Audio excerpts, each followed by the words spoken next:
Hello, and welcome to Galen Data's Medical Device Connectivity Innovation Webinar Series.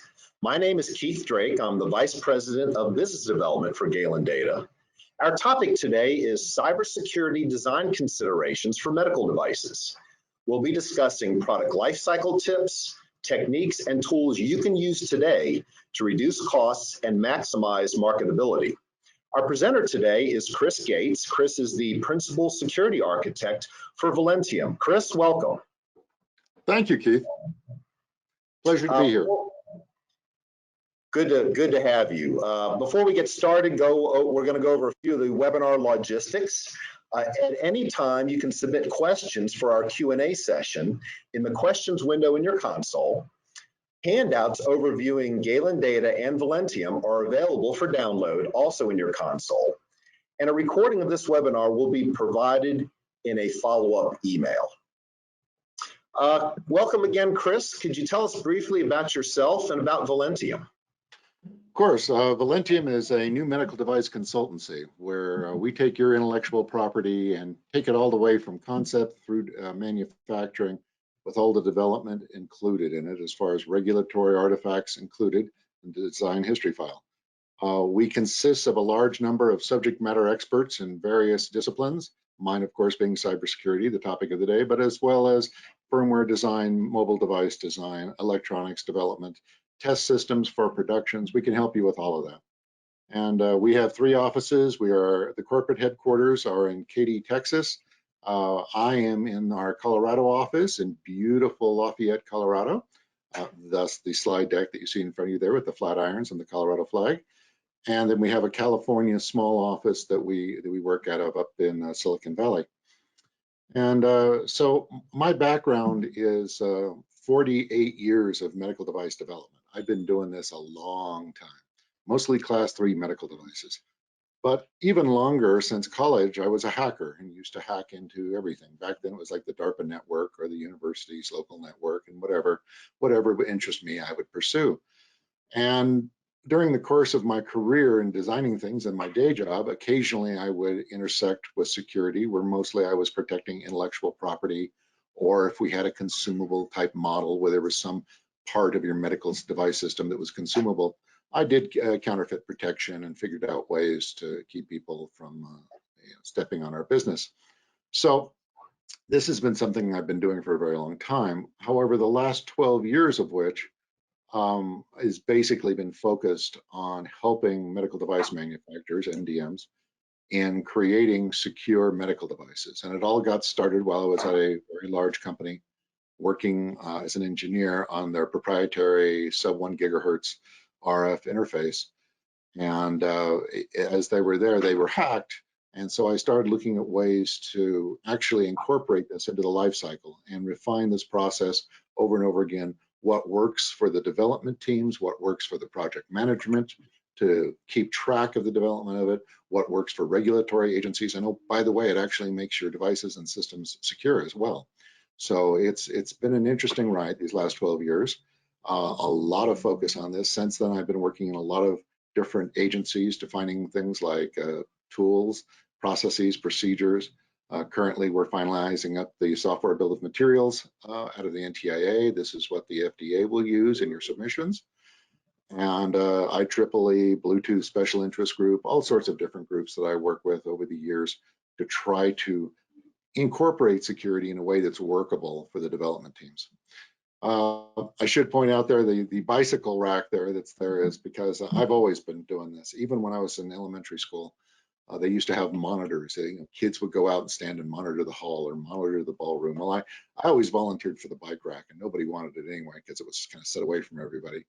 But I went out there because it had pinned locks, warded locks, combination locks, and I would spend my time sitting there opening up locks and then reclosing them and defeating all of the locks that were there.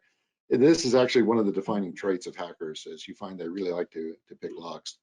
And as a matter of fact, here just 2 weeks ago, I was interviewing a new candidate, and he talked about his lockpick set, and I'm like, yep, and he's now working for me. So it's one of those traits that when you see it, you know, okay, this is one of the guys you want to be working with. Keith, new slide.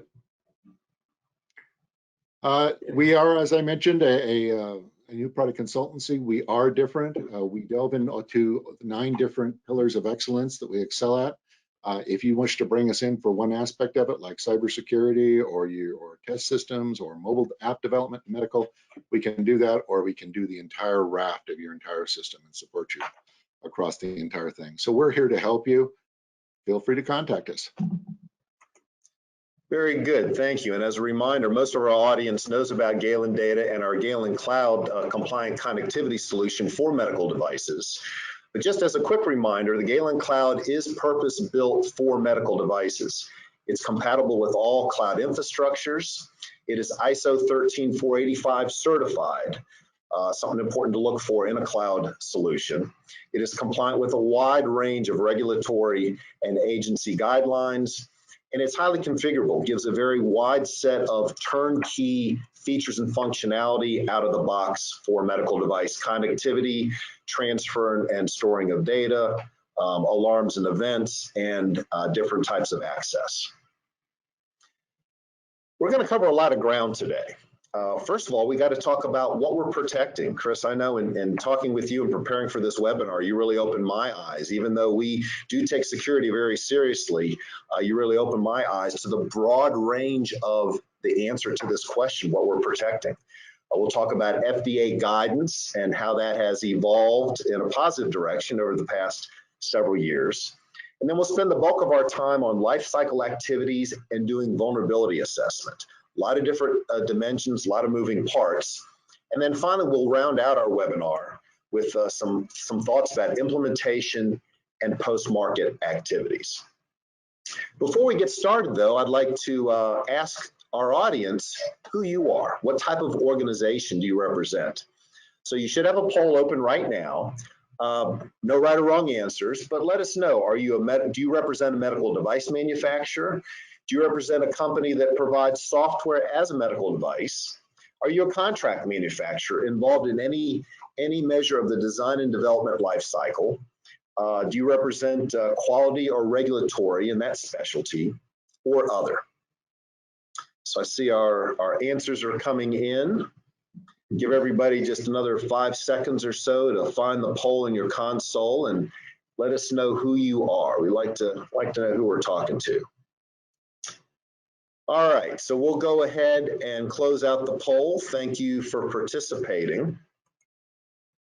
Chris, I know I've heard the adage, the bad guys, hackers, they only have to be right once. We, the good guys, protecting our assets, we have to be right every single time. That's really an interesting perspective, but I know that your story begins with a much deeper dive into that thinking. I'm going to go ahead and make you presenter.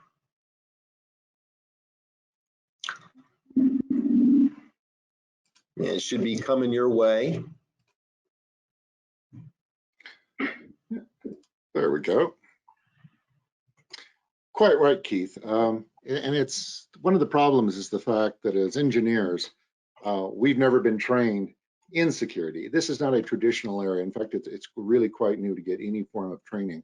And most of it is MIS IT based. Almost none of it is embedded devices. And these require different tools, different perspectives, different solutions in how you approach them. So with an engineer who's developing a medical device, he's a convergent thinker. Basically, he's given hundreds, if not thousands, of requirements, and he's searching for one that intersects all of those requirements and comes up with a single final solution. This can be the feature set, the performance of it, the physical form factor, the BOM costs. All of these things have to come together, all right? The last thing they need is yet another thing to consider, which is security, especially in an area they haven't been officially trained in. Where a hacker is a divergent thinker. They're searching for all possible ways to reach their conclusion, their solution, which is to intrude into your device, to breach your device or your system. And so they'll follow one thread into your device, and if it doesn't work, they'll back out and try another one, and they go back through and all this. So they are looking across all the ways to break into your system. And that's, of course, not the way you think when you're an engineer. So let's talk about what we're protecting. What are the risks? Well, if you look at all of the guidances from the FDA, from the MDRs, Australian government, the Canadian government, all of these different regulations, they're all talking about patient safety and efficacy. Yes, we care about that, but really what our security model is about protecting the business model. We want to make certain you don't have like intellectual property theft, where I could use a physical attack against your product and gain access to some of your intellectual property. It's amazing to me how many systems I can break into and pull out algorithms in a matter of minutes and highly readable C code and be able to reverse engineer their system. It is very, very simple to do in the vast majority of cases. Maybe you have a durable and a consumable part of your system, and a large part of your business model relies upon that income from the consumable. How are you protecting your business model so I don't come in and undercut you and take that business away from you and possibly even destroy your business because you do not have that revenue stream to support the durable anymore. Likewise, re-enabling use of consumable products following end of life. This used to be a fringe thing that would happen in third world countries. This is now in the United States. There are multiple companies doing hundreds, that's plural, hundreds of millions of dollars in business on re-enabling other people's products and selling them. It's really quite amazing. We don't think of this as an MDM engineer. You don't think of the fact of your device suddenly being reissued by some other company, but this is something that is going on. Loss of consumer confidence, bad PR. This can happen in a lot of ways. Just because somebody decides to hack into your system and go public, they go to RSA, DEF CON, Black Hat, and have a show. Maybe it is somebody who is going through and re-enabling your product, and now this product doesn't work as well as it did when it was the first generation. Maybe this is a 10th generation reiteration and renewal of this device. Who gets blamed? The person and company who reiterated it? No. You do as the MDR. That's where you get the bad PR coming out of all this. Likewise, if you have an insecure device that could be used to pivot into an otherwise secure network, you've got a pole mount infusion pump in a hospital, and an attacker comes in through your weak interface and gains access to that network segment. Maybe it doesn't affect the infusion rate to the patient at all, but you're using it to step off and potentially attacking other systems, potentially causing safety and efficacy problems for other patients. That is a real thing that we have to worry about. Weaponizing of products is somewhat similar. If I can take a device and turn it around to do like a distributed denial of service attack, just send packets out to a given IP address, and suddenly we have 100,000 of these devices doing that, you can take down pretty much any organization, and in fact, many networks. And then, of course, we have the usual thing that is traditionally there, which is exposure of sensitive information, and with the fines that come with that, such as GDPR, HIPAA, the California laws, the Federal Trade Commission, those things. But those are just fines that are out there. Some of them can be severe, like GDPR, but it's something we're pretty easy. And by the way, that doesn't mean just de-anonymification. That's very difficult to do. If you have any question as to whether or not that's a sensitive information like PHI, encrypt it. Don't take the chance. And then, of course, like I started off with, safety and efficacy. We got into this business because we're trying to improve lives and change lives for the better. We don't want to kill patients. In fact, we want to have patients get better. So safety and efficacy is also there as well, too. Embedded cybersecurity has many differences with the traditional IT cybersecurity approach. For one thing, there is no valid likelihood metric, as is commonly used in other domains. You look at this bridge, you can sit there and say, oh, I can predict the average rate of that oxidation rust there on the bridge. I can predict when that thing's going to fail and not be able to carry weight and fall into the river below it. But that's because rust is a naturally occurring event. If it became sentient and said, instead, I'm going to focus all of my oxidation efforts on this one strut here and this one rivet here, you can't really predict when it's going to go down. One way to think of cybersecurity is a black swan event. But in fact, even that, and Billy Rayos, a security researcher, actually had a good quote that he likened it to a black swan event. But that's a high impact, low probability event. Right? The reality is these days, it's not a low probability. It's certainly a high impact. It's more like a whole flock of black swans. So you've got a lot of different groups, a lot of different individuals, all trying to attack your systems. So it is one of these things that is difficult to predict, and you really can't use the traditional tools like mean time between failure and likelihood to look at these. You have to use different metrics as you go through this. One of the things we have that we know doesn't really work is sharing of threat information. That helps in an IT domain because you know what's current and what exploits may be out there, what threats you're facing currently because others have encountered them. But for us, we don't really get to see that. We're designing way ahead of time and implementing way ahead of time. There may not even be an awareness in attack. We don't have real-time logs to review. Almost never do we get that back. We may get it back months after the fact, but certainly not as the event's happening. They're also a much larger attack surface, and they're getting larger every day. More and more devices are going out there. And these devices all have resource constraints. That may be the power. You may be running off a 22 milliamp hour battery. You may have memory constraints or cryptographic capability. All of these things can factor into what kind of solutions and how do you do that. And of course, they are also vulnerable to physical attacks, reverse engineering, what are called side channel attacks that you can use to back out all sorts of information and gain access into it. And you can do that in the quiet of your own basement without anybody seeing you. So those are some of the things that are out there that make it different from a traditional IT environment. Let me define a couple of terms here so we know what we're talking about. The most important thing as a development engineer of medical devices is that you are looking for vulnerabilities. Vulnerabilities are a weakness. They're a weakness in a product that could allow an attacker to compromise the integrity, availability, or confidentiality of that product. For the analogy here, we're thinking of a vulnerability as a hole in a chain link fence. That doesn't mean anything got out. That doesn't mean anything got in, right? But we know we have that weakness there. Now you can implement mitigations on top of that. Not all mitigations are 100% solutions. You may have bungee cords across the hole. Well, it's a mitigation. It's not a very good one, but it does. It slows the person who's trying to invade your fence area. It slows them down a bit. This is roughly equivalent to obfuscation of, say, a mobile device code. It's not going to stop anybody, but it will slow them down. And so you have other options. You could put another fence behind that one, okay? Or you could even, put a vicious dog behind all of that, and that's defense in depth. You have multiple overlapping mitigations, then those provide a fairly effective means, right? That's what we're looking for. That's what we're going after, not threats. And by that, I mean, if you think in terms of, oh, I want to prevent ransomware, tell me all the different ways ransomware can affect your device. What feature in that last device you created allows ransomware to infest your device?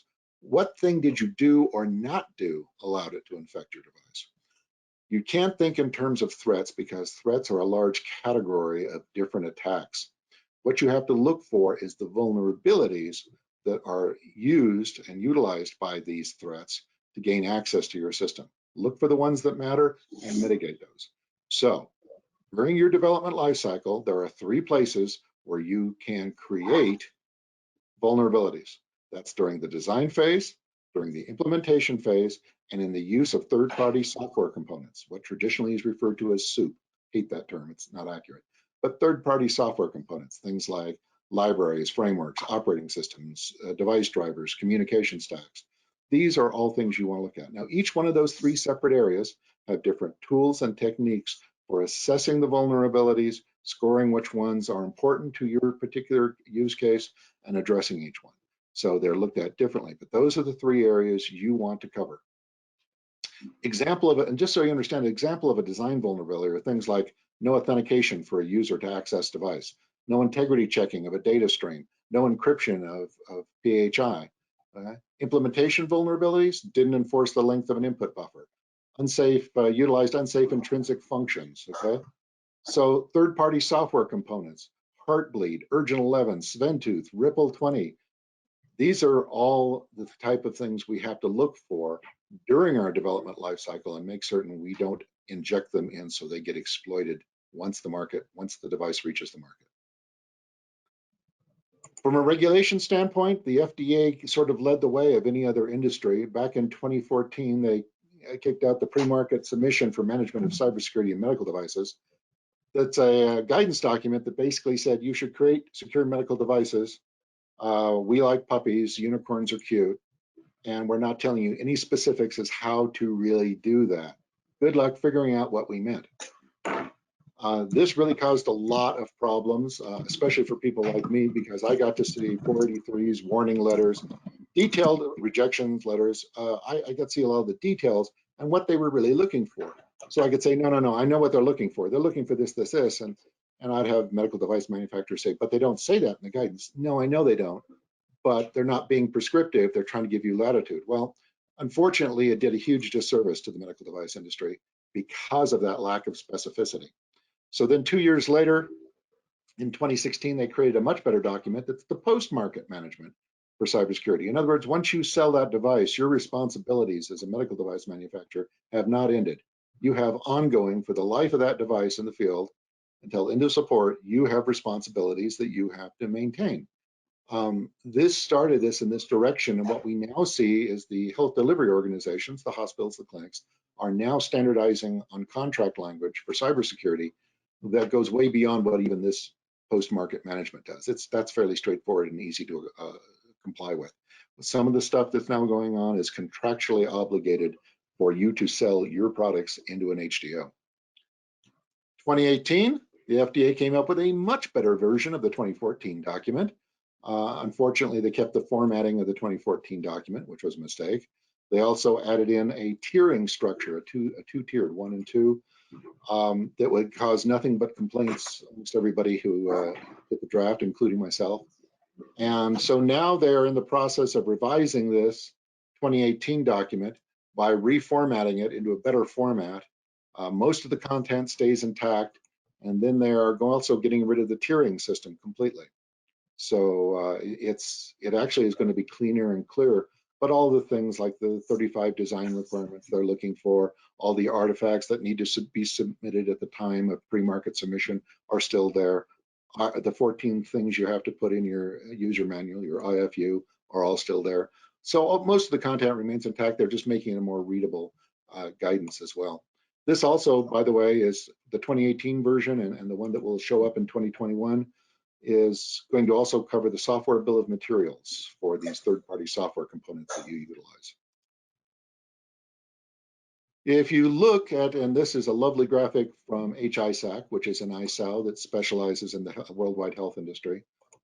This is a lifecycle management working group that looks at this and says, what are the activities that go on between the medical device manufacturer and an HDO, and how do they interrelate? How do they tie together? Well, if you zoom in here, these 3 rings are all the traditional medical device manufacturer domain. In particular, the largest one there on the left is the typical cycle we've followed for decades. You come up with a concept, you do planning, you do requirements, design, V&V, release, production, sales, and end of life or end of support. Those go on and on and on.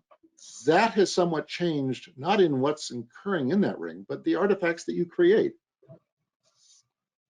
So you'll see at release and production, there's a software bill of materials that now feeds into a new asynchronous event being carried on at MDMs, where they monitor ongoing for the life of that product, the software bill of materials, looking for any disclosures that have been made from a vulnerability database, like a vulnerability database, for surveillance, figuring out the risk management as it applies to it. It may or may not have an impact on your product.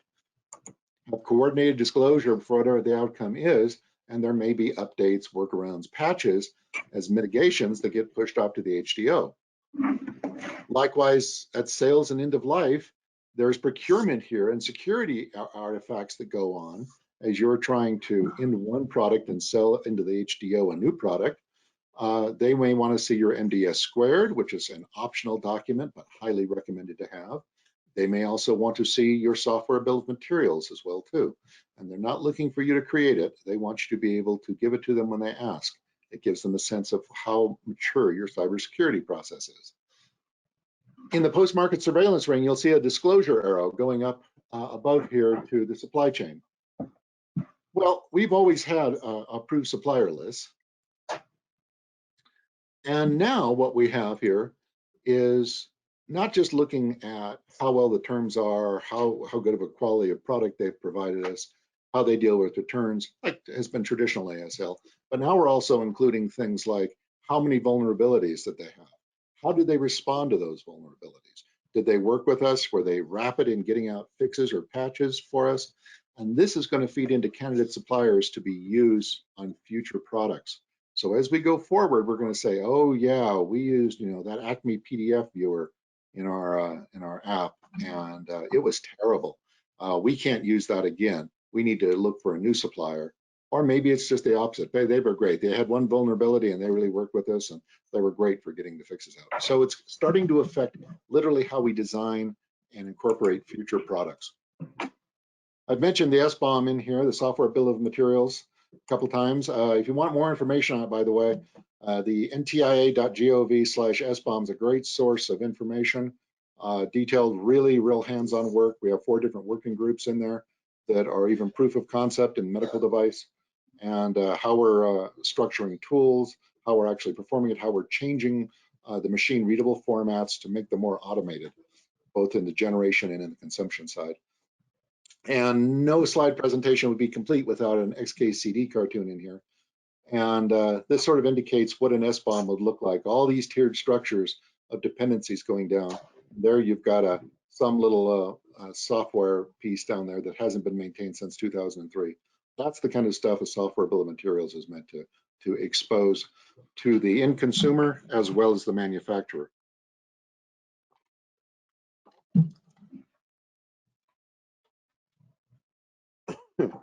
This hopefully is not a surprise to anyone.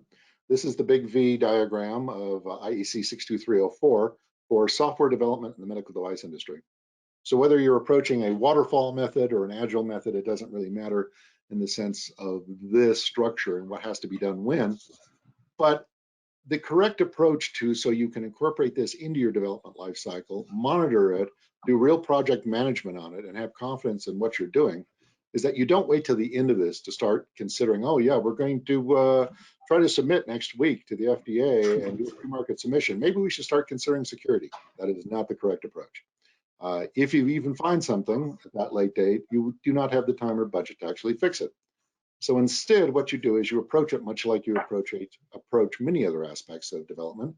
You should start off with a plan that says, great, I'm doing these security activities over the development lifecycle. This is who is responsible for them. This is what we're expecting to see as the outcomes. That can be a separate artifact, that can be as part of the project plan, but you have to lay out what these activities are. Now, remember I said there were 3 areas during development lifecycle: design, implementation, and third-party software components that can all create vulnerabilities. So the first one is, day 1 of the new project, you start looking at what the topology is, what the custom electronics is, and as we get deeper into design, we start representing that topology and low-level design details of hardware items that are custom to you in a data flow diagram. This is part of a Microsoft threat modeling tool that uses the STRIDE rubric to decompose data flow diagrams into potential vulnerabilities. So we go through in the vulnerability assessment, we use STRIDE to give us a list of potentials. So let's say I've got a Bluetooth low energy interface on a AED, and it's broadcasting the current battery life out. Does anybody care about the integrity or the confidentiality of that? No, we don't. But if I use that same BLE interface instead to say, how much energy am I going to dissipate on the next shock? Can I initiate a shock over BLE? Suddenly that same topology, that same interface, now, because of the use case difference, now has issues for cybersecurity. So that's what we're looking at. A topology, a custom hardware gives us a list of potential vulnerabilities, and then we go through and score them in light of our use case. And the high scoring vulnerabilities are ones that we then put into the system security architecture document. And in that same document, we trace into oh, hello, why is that backing up? Into the documentation. So it's going to give documentation at a level that a staff engineer can deal with. In other words, we're going to have sequence diagrams and library callouts and methods to do authentication or integrity and how this can be performed. So you don't need experts in your department. They can just read it, and it's much easier for them as they get down to the coding phase and implementation phase. That's much easier for them to incorporate these mitigations. Concurrent with the implementation phase, we do things like static analysis. This is not lint. This is looking at static analysis with a security bent. Are you living up to certain standards, such as Cert Secure C or Java or any of these standards that are out there? And it looks for bad programming practices in your source code. Likewise, as soon as possible, concurrent with development, we're going to start fuzzing key communications protocols. Oh, I've got the user interface done. I've got the Wi-Fi interface done. Now my Bluetooth interface is done. I may not have the rest of the system done or even close to it, but we're going to start fuzzing that subsystem ahead of time and identifying objects and feeding it right back to them. Form of unit testing called boundary analysis, which looks at past parameters into each of your software units. So if I'm passing in a signed int16 into a function, and I'm expecting a value between 5 and 1,000, what happens if I get 4? What happens if I get -3? What happens if I get 1,010? So you start setting these unit tests up that look for any of these type of conditions that can cause overflow in your code. And then lastly, a thing originated by Velentium, penetration testing is something that's usually done at the end. You've completed your entire system, you've eaten up your entire schedule and budget for development, and you send it out to a third-party security researcher, and they spend 8 weeks tearing your system apart, send you back a 70-page PDF describing all the design and implementation mistakes you made and how you screwed up, and you're counting on submitting next week and going to market, and financial projections are for your company are based on this thing developing revenue. What do? Do you go back to your senior leadership and say, hey, this is a problem, I need another 18 months and $5 million to really secure this product? If you do, you won't have a job the next day. So I don't recommend that approach. And that's how we wind up with a lot of insecure devices. Instead, what you should be doing is concurrent with the implementation phase, as these various subsystems are made feature complete or release candidate ready, you want to go in and do penetration testing by a third party that is scoped only to that. So I'm going to go in and look at your Wi-Fi or your BLE, and how is those interfaces authenticated? How are their integrity ensured? How about reconnection later on? All of these things I'm going to look at. I may not look at other parts of the system. I'm just focused on those. So we're going to have several different pen testing stages, but they're all going to be scoped to various subsystems of your device. Finally, a system security report goes through and it looks like the security plan, because it says, here's all the things we did, here's what we found, here were the false positives, here were the residual vulnerabilities that we couldn't lower down anymore, that could still be problems with a risk-benefit analysis, and a written software bill of materials. Lastly, post-market surveillance. You're taking that software bill of materials and you're looking at it for the fieldable life of that device or any disclosures. If you find them, you're going to do assessments on them and see what the impact is to your system, if in fact there is one. If we refactor that, it looks a lot like this. We're doing a system design in a data flow diagram. It automatically decomposes into a list of potential vulnerabilities that we're looking at and scoring in light of no mitigations. So if you have a TLS connection, or you have an IP connection, and you go, yeah, we're going to make it TLS 1.2 or 1.3, don't. Think in terms of, no, I've just got a TLS, I've just got an IP socket here. I am not securing this at all. Those, at that point, is when you score it in light of no mitigations. This is also at the same time you identify business risk from patient risks. The high scoring that comes out of that gets investigated for vulnerabilities. They get rescored in light of those mitigations that you're implementing. And anything that's still scoring high goes into your final report as residual vulnerability. All of the things that are in your high scoring vulnerabilities and their mitigations go into the system security architecture document that ties and traces them all together. And those also trace into the rest of your normal document tree, such as your product requirements and design and your risk management system, your hazard analysis, those kind of things. And all of these get reviewed. That's a design time activity. It only catches design bugs. When you do a data flow diagram in a tool like this is a good example of what something would look like. You lay out the major parts of it. We talk about things like there's an inductive wand, for instance, or a medical device boundary, and what's in this thing. What can an attacker see? There's a BLE interface that's going across here. A typical system that you're looking at here like this will generate between 250 and 300 potential vulnerabilities that you then score. About a third of those will be false positives. And you'll wind up with there that maybe 2 dozen of them will be things that will be high scoring, 2 to 3 dozen, that you need to look at and figure out mitigations for. So that's what the tool looks like when you're actually using it during design phase. I want to take a moment here to back off and discuss something that's kind of one of these myths that you'll see, where they talk about design fault trees and using attack trees in your design and development. Here's a good example and an analogy. It's how do you open a locked door? And this is an attack tree of all the various ways to do it. And you look at this and go, well, okay, somebody put some time and effort into this, but what is this really telling me? As I look at this, I go, okay, over here on the left, there's open door and there's burst through door.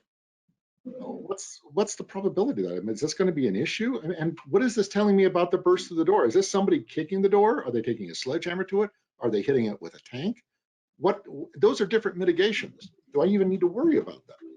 Likewise, how complete is this? You don't really know. Well, I'll tell you, there's no, for instance, taking a picture of a key and using that to recreate the key, a very doable thing, by the way, or foil impressioning, also very doable. These are very subjective attacks that probably only a security expert would know, but yet you're lulled into a false sense of security going, oh, I've made this attack tree, I've got it all covered. No, you did all the things you could think of.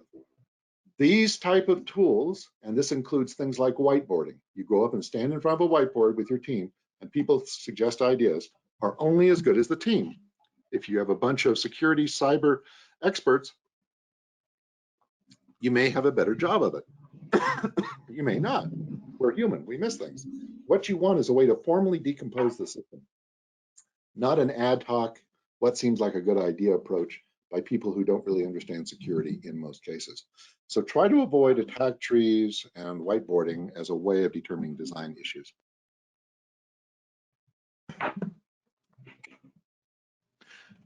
During implementation phase, as I mentioned, concurrent with it, we're doing fuzz testing as we get certain elements of the system in place.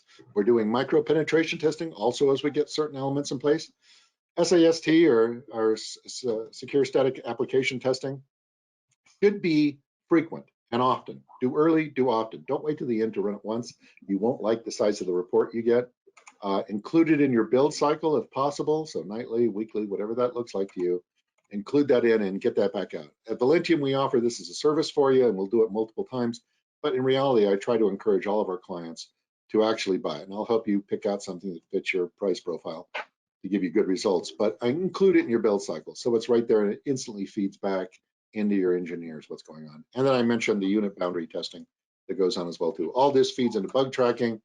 They get mitigated. This goes once per sprint, per release, per however you've structured it, ongoing throughout the implementation phase.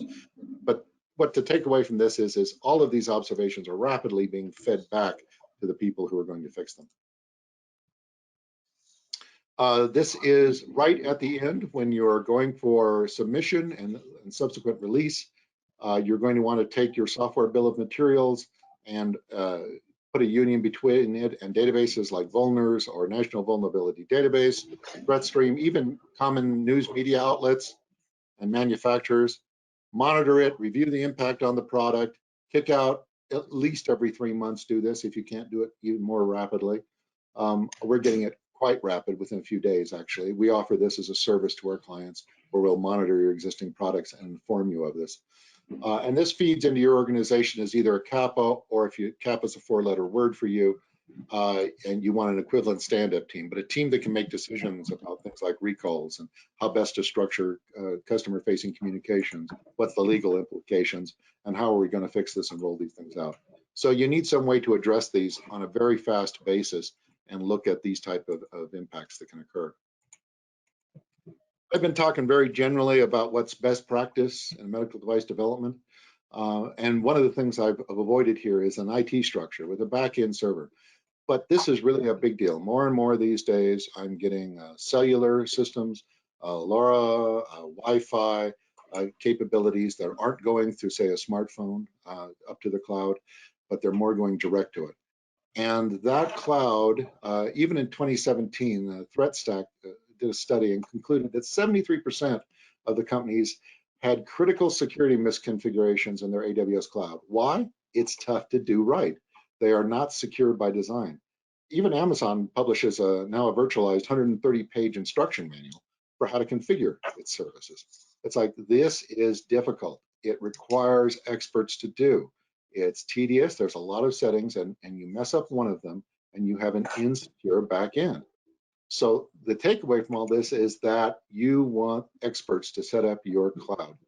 You can turn on AWS in 2 hours, but to set it up correctly for PHI data that could fine you a large amount and ruin the trust that your customers have in you, you've got to have experts to do this.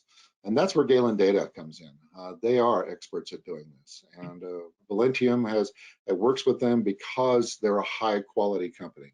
I don't easily recommend companies because all too often when you tunnel into how they're really doing things, it gets scary quick. But Galen does a great job. They have good experts that monitor what's all going on. They secure all the resources. All of your data is encrypted at rest and in transit. All right, so it minimizes the potential for any sort of a breach that could expose PHI. They have a secure development lifecycle, just like I recommend for medical devices. And in fact, they're certified under 13485 as well. And all the rest of these, 16304, 14971, okay, all the 21 CFRs. So these are a great approach, a medical device secure approach for a back-end server. This is exactly what you want. You don't want something that treats it like you're saving, standard payment card industry type data. This is important data, and you've got to go the extra mile to do it correctly, and Galen does. It's designed for security, just like I recommend with any of your devices. You can't bolt it on at the end. It's not an afterthought. And any changes to it as far as development follows a well-developed life cycle of V&V of all the software. Some of the features are things such as two-factor authentication, machine-to-machine authentication schemes using OAuth, and all data is encrypted in transit, AES 128 GCM, and at rest AES 256. And lastly, because things happen in some of these servers back-end infrastructures that are out of control of everyone, active security monitoring of the cloud as well. If there's some issue that affects all of AWS out there that is beyond a configuration issue, you want to be aware of it and throw up mitigations to minimize whatever the damages are that is being inflicted upon the AWS bucket. One of the things I should point out is I'm just talking here and telling you what the bit width is, what type of encryption, okay, what mode it's using, both in motion and at rest. If your supplier of your back-end servers is not giving you that level of detail, if they're not giving you the details of the key management, the exchange, how the certificates are handled, what they're doing, don't use them. As an expert in this, I can't tell you the number of back-end servers I've tunneled into where they go, oh yeah, we're secure. Oh no, we're secure. Great, prove it to me. What are you doing here? We're ensuring integrity with an MD5. Great, you shouldn't have been using that for the last 15 years. There are so much poor security that it's always refreshing to see companies like Galen who are actually doing it right and really making it good for the clients and for our industry as well. So put your trust in Galen, and good luck. If you have any questions, this would be the time to key them in. Keith. Chris, thank you for those kind words. I've taken the screen back here. Yes, the security of the Galen Cloud is very important. We take it very seriously. It is baked into the design of the Galen Cloud from the get-go. And it's something we live and breathe every single day because of all the reasons that you've very eloquently outlined today. We're going to run a second poll before we get to our question and answer period. We've covered a lot of ground today, hopefully giving you some food for thought. Let us know what your cybersecurity outlook is. Your choices are cybersecurity is already implemented into your medical device or it's well into development. You're definitely planning on cybersecurity. You see the need for it, but you haven't started that planning activity yet. You think you need it, but you're not sure when you need to begin cybersecurity planning. And lastly, because of what you do, your organization, you're just not a good candidate for implementing cybersecurity. So give you guys a few more seconds if you'll let us know where you are in your cybersecurity outlook thinking. Already implemented, definitely planning on it, but haven't taken action, not sure when to begin or where to begin. And lastly, you're not a good candidate for implementing cybersecurity. All right, so make your final choices. We will go ahead and close out the poll.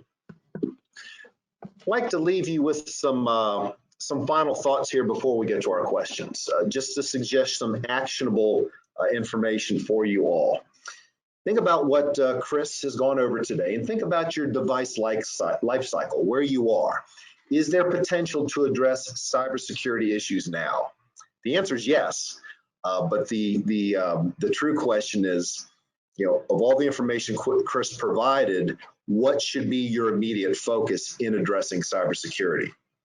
And number two, have you considered all aspects of securing the connectivity of your device and its data, especially cloud connectivity? That's where Chris can help you, and that's where we can help you as well. And that brings me to number three, let us know if we can help. Informal, preliminary conversation. We're looking for partners. As I've often said, Galen Data, we're not looking for customers, we're looking for partners in the long run. You're going to pay us for our products and services, but we're going to provide to you, but we're going to be partners learning and growing together. So if we can start that partnership now, please let us know. Chris, before we get to our Q&A, you've got a book coming out. Can you tell us about that? I do indeed. Here, literally now. It just went through printing and is due out here at the end of this month. It's from Artec Publishing. That was very nice. They came to Axel and myself, and we're looking for a book on medical device cybersecurity. Coincidentally, I was already laying out the outline for a book without a publisher or anything. So Axel and I started flushing this out. Axel is very well known in the industry. He's been at Symantec. He's now at MedCrypt. Great guy, really knows his stuff. So we started fleshing this all out and submitted it back in as in a more detailed overlook to Artec.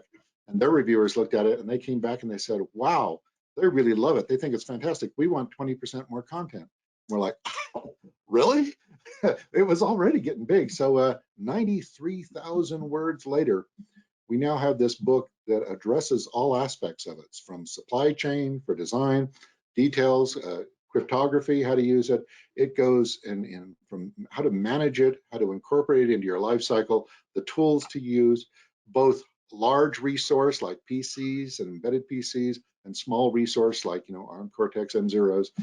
How do you use these things in your design and still secure them? How do you incorporate this in your life cycle so you can manage them and plan for them and incorporate them into schedules? How do you do this to create artifacts for regulatory agencies to prove you're secure? Now, and this book goes a long way toward filling the gap toward the lack of education that most engineers have. But if that isn't even enough, Velentium is now standing up here in October a new certification program that is targeting embedded medical device developers. And it will go through and give you all the details of the hacks. We will demonstrate to them. In some cases, you will actually do them yourself against devices, how these work, how to mitigate against them, how to show which ones are important, and how you incorporate this into your life cycle as a subject matter expert. I don't view it any longer as allowable to say, oh, well, our guys were never trained in this. There are too many options now that Velentium alone is standing up for training you, from books to training programs. If you're interested, please contact Velentium. The book's available on all the usual sources, including Amazon. Here in just a couple of days, you can pre-order it now. Wonderful, looking forward to that. I'll also announce our webinar in September. The title is Ensuring Medical Device Contract Manufacturing Success. We have a subject matter expert from another organization. It'll be Tuesday, September 22nd. I believe the registration link is in the comments. For those of you who receive our monthly newsletters and other announcements, we'll send you information about how to register for this webinar using those means. And right, Keith, so Keith, let me jump in there. Talking about contract manufacturing or even in-house manufacturing, security matters there. And in fact, we have a whole chapter in the book on supply chain. You don't realize it, but you're in the middle of the supply chain. You're feeding it out to either in-house manufacturing or contract manufacturing, and they're both risky. How do you handle that? How do you deal with it both upstream and downstream? So a lot to learn doing that and transferring. Definitely. Thank you for that, Chris. All right, so now let's move to our Q&A. You can submit your questions in the questions window in the GoToWebinar console. And again, I'll remind everybody recording this webinar will be provided via email. We've got questions coming in. Chris, I'll ask you the first one. How do you determine the penetration testing requirement? Do we have the option to perform in-house penetration testing, or do we have to perform that pen testing by a third party? Good questions. Okay, the answer is it depends on your staffing. If you have people that are like me or like my staff or have gone through our training, yes, you can do that. Keep them independent. Maybe they're working also as design engineers on another project, but they're coming in as penetration testers on your product. But they have to know the subject. If they look at that, I can't tell you, every month I get an otherwise completely sane software engineer tell me, yeah, but I compiled my C code. They can't figure out what it is now. Yes, you can. Yes, you can. There are excellent disassemblers and decompilers in seconds that will return out high quality code that's easily readable, okay? So if you don't know these risks exist, you don't know how to do this stuff, you don't make an effective pen tester. What you want to know is, when I kick this device out to the field, the real attackers, how easy is it going to be for them to get into it? If you send something to us and we do pen testing on it, and that day you send it to us, we come back and go, yeah, you got a problem. You really have a problem. If this is 6 weeks later, you can kind of go, do we really? You know, is this really a problem? Let's explore this a little deeper. So that's what you want. You want experts in attacking your system. If you have those in-house, use them, okay? Otherwise, you'll be living in a false paradise. And a follow-on to that, another question, if you perform micro penetration testing, I guess at the unit level, do you still need to perform a full penetration test on the entire system or ecostructure? So what the micropenetration testing is, it's telling you about the project in question, what you are dealing with, and it's feeding those back to correct those. As I said before, if you wait till the end of development, you're not going to be making any corrections anyway in that design. So what you're looking at with full penetration testing really has nothing to do with that project. So a well scoped out micropenetration testing, where you in the original plan say, these are the areas we're going to target for micropenetration testing, are just as good as full penetration testing. But there is one gotcha, which is what full penetration testing can tell you that micropenetration can't, is areas in your development process that may be faulty. You do penetration testing and go, wait a minute, how could he do a buffer overflow on this? Didn't you run static analysis on this? Didn't it catch this? Wasn't this, where did it fail? So that final full one is really optional to you. Not a bad idea to do every few projects if you're doing a lot of projects, because it gives you feedback on your process much more than it does feedback on the product. Makes sense, it makes sense. Next question reads, Chris, you focused a lot on how things work in the United States, specifically the FDA. What about other countries besides the United States? Are the considerations any different or additional there? Yeah, they are. Sadly, they all go with the same overriding perspective if you have to have secure devices, but how you prove it and how you get there can vary a lot. There is no attempt to harmonize these. Even I have an ongoing project of trying to normalize and trace between all the different standards and tie them together. It is extremely difficult to do. There's a lot of subtlety. Right now, for the most part, and this is something that will probably change going forward, is if you go through and you satisfy the FDA, you're probably going to do all right with areas like the Canada and Australia. The upcoming MDRs might be a different thing here, that as you go into them, they might be a little more stringent in privacy rules. So there are things like that that really can come in and bite you. It is best to engage somebody like us to walk you through all these differences and look at what your rollout plans are and say, okay, I'm going first to the EU. Great, okay, this is what you're going to need that's going to be beyond what you normally would do for the FDA. Or no, I'm going to go US and then we're going to break out in these other markets. Great, okay, let's see what we're going to do and phase into those different rollouts. So it is something you have to plan for. It is changing by the day.